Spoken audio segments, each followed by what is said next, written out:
Welcome to BMT coaching. आइए हम लोग आज आर्थिक नियोजन पर बात करते हैं और देखते हैं कि आर्थिक नियोजन जो है वो किन स्तरों से और किन क्षेत्रों से इतना इम्पोर्टेंट है। जिस तरह से पूरा विश्व में जितने भी देश हैं वो सभी के सभी देश विभिन्न स्तरों से इस नियोजन को लागू करते हैं और विभिन्न स्तरों से इन नियोजन के जरिए अपने देश के आर्थिक स्थितियों को सुधार कर रखे हुए हैं। या हर वो क्षेत्र कह लें, हर वो एक सेक्टर कह लें जिस सेक्टर में वो अपने आप को सुदृढ़ बनाकर रखे हुए हैं। तो आइए देखते हैं कि आर्थिक नियोजन क्या है।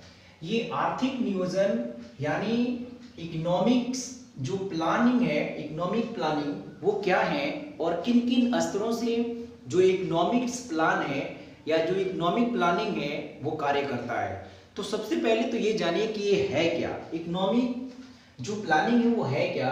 तो आर्थिक नियोजन से तात्पर्य किसी देश के संसाधनों एवं सेवाओं का निश्चित अवधि में पूर्वानुमान एवं कुशलता पूर्वक उसका उपयोग करना। तो जो आर्थिक नियोजन है उसका मतलब है कि किसी भी देश का जो उसमें उपस्थित संसाधन है उन संसाधनों का किसी फिक्स्ड पीरियड में, किसी फिक्स टाइम में उसका सही उपयोग किस रूप में किया जाए, किस स्तर से किए जाए, यही आर्थिक नियोजन है। आर्थिक नियोजन की पहचान किस रूप में की जाएगी, आर्थिक नियोजन को पहचानने के लिए क्या कोई संस्था है कि नहीं है, हम लोग इन सब के बारे में बात करेंगे। हमने कहा कि जो आर्थिक नियोजन है वो किसी भी देश का जो संसाधन होते हैं या उन देश में जो सेवाएं होती हैं उनके निश्चित अवधि में, मतलब किसी खास टाइम में, एक निश्चित समय में उसके पूर्वानुमान, मतलब उसको भांप लेना, उसको जान लेना कि वो कितने स्तर तक है और क्या क्या वो या कितने क्षेत्र में वो विखंडित है और उसका कुशलतापूर्वक उपयोग करना। तो यही आर्थिक नियोजन है। आर्थिक नियोजन का बात कब से प्रारंभ हुआ?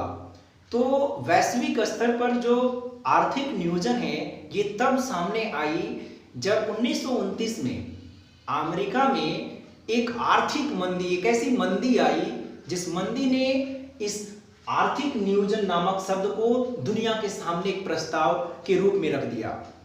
और तब से लेकर के सभी देश आर्थिक नियोजन के आधार पर अपने यहाँ नए नए प्रावधान के जरिए अपने जो संसाधन हैं उनको पहचान करके और उनके स्तर पर अपने विकास को सुचारू करते हैं। तो भारत में रह गई आर्थिक नियोजन की बात। तो भारत में आर्थिक नियोजन तो एक समवर्ती सूची का विषय रहा, यानी कि भारतीय संविधान में जो आर्थिक नियोजन है ये अनुसूची 7 के अंतर्गत आता है और अनुसूची 7 के अंतर्गत जो उसमें समवर्ती सूची का उल्लेख किया गया है वो समवर्ती सूची के दायरे में आता है और समवर्ती सूची के अंदर आता है। आइए हम लोग भारत में जो आर्थिक नियोजन है इस नियोजन के विकास पर हम लोग थोड़ा सा बल देते हैं और देखते हैं कि किस किस जो अर्थशास्त्री, कौन कौन से ऐसे अर्थशास्त्री रहे जिन अर्थशास्त्रियों ने इस विषय पर काम किया और हमारे देश के आर्थिक व्यवस्था को सुदृढ़ करने के लिए एक पूर्वानुमान लगाया था या उसको परिभाषित किया था। तो सबसे पहले 1934 की बात है।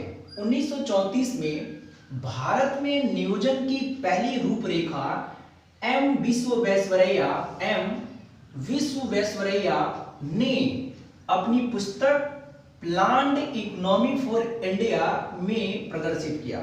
इसका मतलब है कि एम विश्वेश्वरैया 1934 में सबसे पहले हमारे देश के उन संसाधनों को चिन्हित किया, उन संसाधनों को पहचाना जिसके उपयोग से हम अपने इकोनॉमिकल कंडीशन को बेहतर कर सकते थे।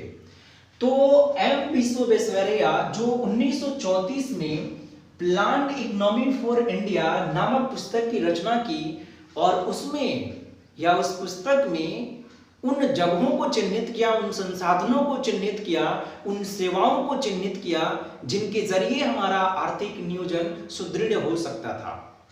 तो ये कई बार एग्जाम में भी पूछा गया है कि प्लान्ड इकोनॉमी फॉर इंडिया पुस्तक के लेखक कौन है, तो आप बिल्कुल याद रखिएगा एम विश्वेश्वरैया, जिन्होंने आर्थिक नियोजन पर जो भी क्षेत्र थे उन सभी क्षेत्रों के बारे में बताने का काम किया था। तो आप एक चीज तो बिल्कुल याद रखिएगा कि नियोजन जो है एम विश्वेश्वरैया के द्वारा सबसे पहले प्रदर्शित किया गया। 1934 में कांग्रेस का सम्मेलन हुआ। 1938 की बात है। 1934 में तो हम लोगों ने देखा कि एम विश्वेश्वरैया ने एक प्लान्ड इकोनॉमी फॉर इंडिया नामक पुस्तक की रचना की और उसमें आर्थिक नियोजन की रूपरेखा को दर्शाया। 1938 की बात है। कांग्रेस का अध्यक्ष, यानी कि 1938 में कांग्रेस का सम्मेलन हुआ जिसमें अध्यक्ष के पद पर चुने गए सुभाष चंद्र बोस। सुभाष चंद्र बोस के पहल पर आगे चलकर के राष्ट्रीय योजना समिति, जिसको एनपीसी नेशनल प्लानिंग कमीशन, इसका फुल फॉर्म है नेशनल प्लानिंग कमीशन, यानी कि सुभाष चंद्र बोस के पहल पर राष्ट्रीय योजना समिति का गठन किया गया, जिसके अध्यक्ष पंडित जवाहरलाल नेहरू को बनाया गया था। ये बात आप बिल्कुल याद रखिएगा कि कांग्रेस का 1938 में जो सम्मेलन हुआ उसमें सुभाष चंद्र बोस उसके अध्यक्षता किए और राष्ट्रीय योजना समिति एनपीसी नेशनल प्लानिंग कमीशन का गठन किया गया, जिसके अध्यक्ष पंडित नेहरू को बनाया गया था। ये काफी लंबे अवधि तक काम नहीं चल पाया और ये लंबी अवधि तक ये टिक नहीं पाया। ये उन स्तरों को नहीं चिन्हित कर पाया, उन संसाधनों को नहीं पहचान पाया जिन संसाधनों से हमारे देश की आर्थिक स्थितियां सुदृढ़ हो। तो इसके कारण ये भी आगे चलकर विफल रहा। लेकिन एक चीज एग्जाम में सवाल पूछेगा कि राष्ट्रीय योजना समिति का गठन किनके पहल पर की गई थी, तो सुभाष चंद्र बोस के पहल पर की गई थी और इसके अध्यक्ष बने थे पंडित नेहरू। 1944 की बात है। 8 उद्योगपतियों के द्वारा एक प्लान लाया गया, जिस प्लान का नाम दिया गया बॉम्बे प्लान। और बॉम्बे प्लान जब इसका नाम दिया गया तो ये बॉम्बे प्लान क्यों नाम दिया गया, क्योंकि ये 8 के 8 जो उद्योगपति थे वो बॉम्बे के ही थे। यानी 1944 में 8 उद्योगपतियों के द्वारा एक प्लान तैयार किया गया जिसका नाम बॉम्बे प्लान दिया गया। और इसका मुख्य उद्देश्य क्या था? इस प्लान के जरिए इन उद्योगपतियों ने कहा कि यदि 15 वर्षों में हम 10,000 करोड़ रुपए का व्यय करते हैं तो देश का जो आर्थिक नियोजन है, जो इकोनॉमिक प्लानिंग है, वो बेहतर हो जाएंगे और आने वाले समय में हमारा देश दुनिया के उन आर्थिक समृद्ध देशों में होगा जिन देश में आज उनकी कंडीशन या आज उनकी जो सिचुएशन है वो बेहतर है। तो यहां आप याद रखिएगा कि 1944 में बॉम्बे प्लान तैयार किया गया और ये 8 उद्योगपतियों के द्वारा तैयार किया गया, जो प्लान पूंजीवाद पर निर्भर था, पूंजीवाद पर आधारित था। तो एक सवाल आपसे पूछ सकता है कि पूंजीवादी जो प्लान था वो कौन सा था, तो वो बॉम्बे प्लान था। फिर आगे 1944 में एम.एन. राय के द्वारा साम्यवादी प्रणाली पर एक जन योजना तैयार किया गया। दैट मीन्स पीपुल प्लान्स, यानी कि जो पीपुल्स प्लान है ये तैयार करने का जो श्रेय दिया गया वो एम.एन. राय को दिया गया। 1944 में ही एम.एन. राय ने एक साम्यवादी नीति पर जन योजना तैयार किया कि हम किस तरह से हम आर्थिक रूप से विकास कर सकते हैं। लेकिन आपको मालूम होना चाहिए कि हमारा देश अंग्रेजों के अधीन था, जिसके कारण इस जन योजना पर उतना ध्यान नहीं दिया गया था। सवाल आपसे पूछेगा कि जन योजना अर्थात पीपुल्स प्लान जो है ये किसने तैयार किया था, तो ये एम.एन. राय ने तैयार किया था। इस बात को आप याद रखिएगा। फिर 1945 में श्री मन्ना राय के द्वारा 1945 में श्री मन्ना राय के द्वारा गांधीवादी योजना तैयार किया गया। गांधीवादी योजना तैयार किया गया जिसमें गांधी जी के विचारों को इंक्लूड किया गया। गांधीवादी योजना का मतलब कि जिसमें गांधी जी के विचारें पूर्ण रूप से इंक्लूड हो। तो ये गांधीवादी योजना गांधी जी के विचारों पर तैयार किया गया था और इसको तैयार करने का काम श्री मन्ना राय ने किया था। लेकिन ये भी किसी न किसी कारणों से विफल रहा, उतने दिनों तक टिक नहीं पाया। अब बात आती है देश की स्वतंत्रता की। देश स्वतंत्र होता है और देश स्वतंत्र हुआ तो 1950 में। अब एक बात आई कि जो आर्थिक नियोजन है वो आर्थिक नियोजन को हम किस रूप में, किस वे में अपने अंदर रखेंगे। तो 1950 में जयप्रकाश नारायण अर्थात जेपी जयप्रकाश नारायण ने गांधी जी की जो सर्वोदय है, गांधी जी का जो सर्वोदय था, उस सर्वोदय पर आधारित एक सर्वोदय योजना पर बल दिया।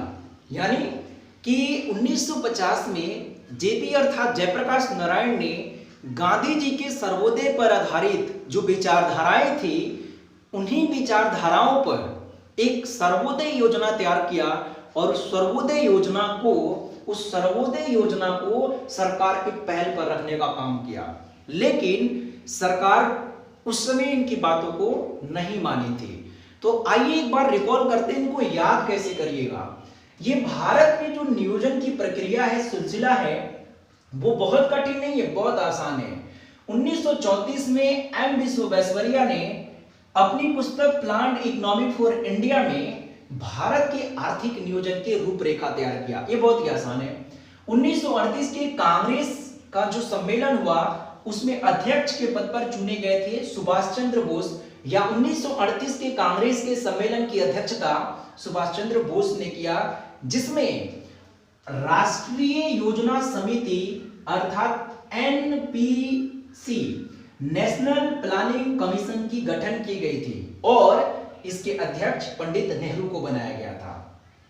1944 8 उद्योगपतियों के द्वारा बॉम्बे प्लान तैयार किया गया, जो बॉम्बे प्लान पूंजीवादी या पूंजीवाद पर आधारित थी, जिसमें कहा गया कि 15 वर्षों में यदि 10,000 करोड़ रुपए का व्यय किया जाए तो हमारे देश के आर्थिक कंडीशन बेहतर हो पाएंगे। फिर 1944 में एमएन राय द्वारा साम्यवादी नीति पर एक पीपुल्स प्लान यानी जन योजना तैयार किया गया, लेकिन ब्रिटिशर्स ने इस पर ध्यान नहीं दिया था। 1945 में श्री मन्ना राय के द्वारा गांधीवादी योजना तैयार किया गया, जिसमें संपूर्ण रूप से गांधी जी के विचारों को जगह दी गई, गांधी जी के विचारों को उतारा गया था। आगे जब देश की स्वतंत्रता हुई तो 1950 में जयप्रकाश नारायण ने गांधी जी के सर्वोदय पर आधारित एक सर्वोदय योजना तैयार किया और उस पर सरकार को सुझाव दिया कि हमको इस पर अमल करना चाहिए। हमको सभी क्षेत्रों में विकास के लिए नए नए खंडों को, नए नए क्षेत्रों को एक अधिकार देना चाहिए। लेकिन सरकार ने इनकी बातों को ध्यान नहीं दिया। फिर क्या हुआ कि जब सरकार ने ध्यान नहीं दिया तो कुछ नए संस्था के रूप में, कुछ नए आधारों के रूप में एक एक चीज को गठित किया गया, एक एक संस्था को गठित की गई थी। तो आप इनको भली भांति जानते हैं और आप इनको भली भांति प्रयास कीजिएगा कि ये आपको बिल्कुल एकदम आसानी से याद हो जाए। ये याद हो जाएंगे, आप प्रयास कीजिएगा तब। तो इसको 1 से 2 बार देखिए, ये बिल्कुल आपको याद हो जाएंगे। That's all.